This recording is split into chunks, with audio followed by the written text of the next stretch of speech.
3,000 कोटी रस्त्याला दिले आपल्या शहराला. अहो मला सांगायचं इतके काम कधी आतापर्यंत झालेली साहेब. आम्हाला 1,000 कोटी कधीच माहित नव्हते. लाडल्या बहिणीचा विषय घ्या. लाडल्या बहिणीचा विषय हा एकनाथ शिंदे साहेबांमुळे योजना सुरू झालेली आहे. अशा अनेक योजना आम्ही पाहिलेल्या आहेत. अहो मला सांगायचं की आपण मुख्यमंत्री उभाटाचा पाहिला. ज्यावेळेस उभाटाचे मुख्यमंत्री होते राजू भाऊ आणि उदय भाऊ, आम्ही कॅबिनेटला जायचो. मी तुमच्या आशीर्वादानं कॅबिनेट मंत्री होतो आणि आम्हाला वाटायचं आता आमचे मुख्यमंत्री आम्हाला भेटते, आम्ही प्रश्न मांडू. आम्ही DMIC मधला विषय असेल, पाण्याचा प्रश्न असेल, रस्त्याचा प्रश्न असेल, आम्हाला असं वाटायचं की आता आम्ही उभाटाच्या मुख्यमंत्र्यांना भेटू, त्यांना बोलू, त्यांना काम सांगू. पण आम्हाला निरोप यायचा. आम्ही कॅबिनेट मध्ये बसायचो आणि आम्हाला निरोप यायचा की आता मुख्यमंत्री ऑनलाईन येणार. काय येणार मुख्यमंत्री? ऑनलाईन येणार. टीव्ही चालू झाली का मुख्यमंत्री ऑनलाईन यायचे. आता मला असं वाटायचं किंवा मुख्यमंत्री आम्हाला भेटते, पण मुख्यमंत्री आम्हाला ऑनलाईन शिवाय भेटले नाही. मी तुम्हाला खोटं बोलत नाही. आम्ही फक्त 2.5 वर्षात मुख्यमंत्री आम्हाला 4-5 वेळेस भेटले. किती? आणि 4-5 वेळेस कॅबिनेटला आले आणि आम्हाला वाटायचं आता मुख्यमंत्री आता कॅबिन मध्ये बसते, आम्ही पत्र देऊ, आम्ही काम सांगू.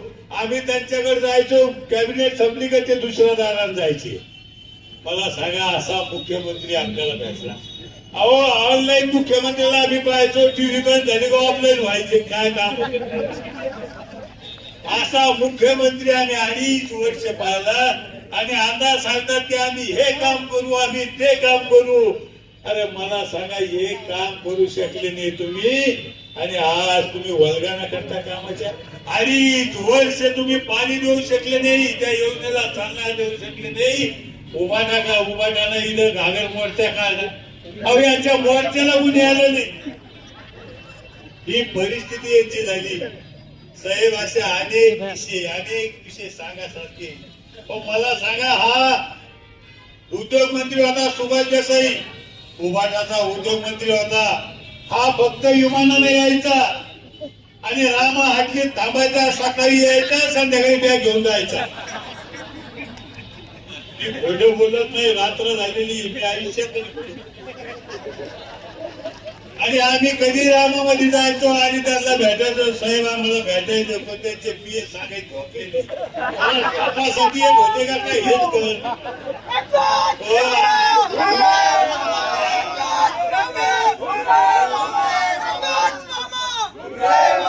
2.5 वर्षाच्या काळात एक मिटिंग घेतली नाही. आणि आम्ही त्या उद्योग मंत्र्याकडे जायचो, पत्र घेऊन वरच बघत नव्हता. आम्ही त्यांना पत्र द्यायचं बघतच नव्हता, बोलतच नव्हता. मला सांगा जो मंत्री बघत नाही, बोलत नाही, तो काय काम करतो. काहीतरी बोललं तर पाहिजे, सांगितलं तर पाहिजे, चर्चा तर केली पाहिजे. अहो मी पैठणच्या उद्यानासाठी त्या आदित्य ठाकरेच्या मागे 2.5 वर्ष फिरलो साहेब. मी खोटं बोलत नाही. मला एकच मुलगा विजय खोटं बोलत असं. 2.5 वर्ष फिरलो. मी त्या आदित्य ठाकरेकडे जायचो, त्याला सांगायचं मी बोलायचं जय महाराष्ट्र, नुसतं जय महाराष्ट्राचं पुढे चालू. तो 2.5 वर्ष मला बोलला नाही. मी पत्र दिले पण उद्यानावर त्याच्या पत्रात माझ्या सही केली नाही. पण एकनाथ शिंदे साहेब मुख्यमंत्री झाले आणि मला ते विचारलं भुमरे मामा तुमच्या त्या उद्यानाचा काय विषय. म्हणलं साहेब मी 2.5 वर्ष झाले मी विनंती करतो, मला ते निधी मिळत नाही. त्यांनी सांगितलं किती लागतो. मी सांगितलं 150 कोटी लागतो. 150 कोटी निधी दिला किती. आणि काम चालू झालं, उद्यान चालू झालं. संभाजीनगरचा 4 पदरी रस्ता चालू झाला. अशा अनेक कामं सांगायसाठी. पण मला सांगायचं की यांना बोलण्यासारखं काही नाही राजू भाऊ. हे वैयक्तिक फक्त आरोप करू शकता आणि खैरेविषयी तर बोलूच नाही. तुम्हाला सांगतो तो खैरे म्हणतो मला कोणी विचारित नाही त्याचं काय बोला. तो म्हणतो माझ्या उमेदवाराची यादी मी सामन्यात वाचली. राजू भाऊ तो स्वतःच पोरग उभा करू शकत नाही. ही परिस्थिती त्याची. मला एक सांगायचं, त्याच्याविषयी न बोललेलं चांगलं आहे. काय त्याचं काही राहिलेलं नाही, त्याला कोणी विचार मग माझी आपल्याला विनंती आहे, बोलण्यासारखं खूप आहे. खैरेनं सांगितलं होतं लोकसभेला जर मी पडलो तर मी हिमालयात जाईल. हो आपल्याला त्याला कपडे घेऊन द्यायला लागते करून पाठवून द्यायला लागणार, त्याचं काही काम नाही राहील. अहो 2.5 वर्षात मी आपल्या प्रभागामध्ये, मी रामकृष्णनगर मध्ये राहतो, मी खैरे साहेब खासदार होते आणि त्यांना मला साहेब मला एक 10 लाखाचा सभा मंडप लागतो. अहो नारळ फोडून मला त्या कॉलनीतले लोक म्हणजे नारळ फोडून त्याचं काय झालं. मी अक्षरशः खोटं बोलत नाही. मी ज्यावेळेस मंत्री झालो आणि त्यावेळेस एकनाथ शिंदे साहेबांनी मला निधी दिला आणि त्या 1 कोटी निधी दिला एकनाथ शिंदे साहेबांनी आणि ते काम केलं. असे लय नारळ फोडले त्यांना साहेब. हा इथे नुसतं टोकरामाळी घालतो तो निव्वळ भोंदू उभारणारा माणूस होईल.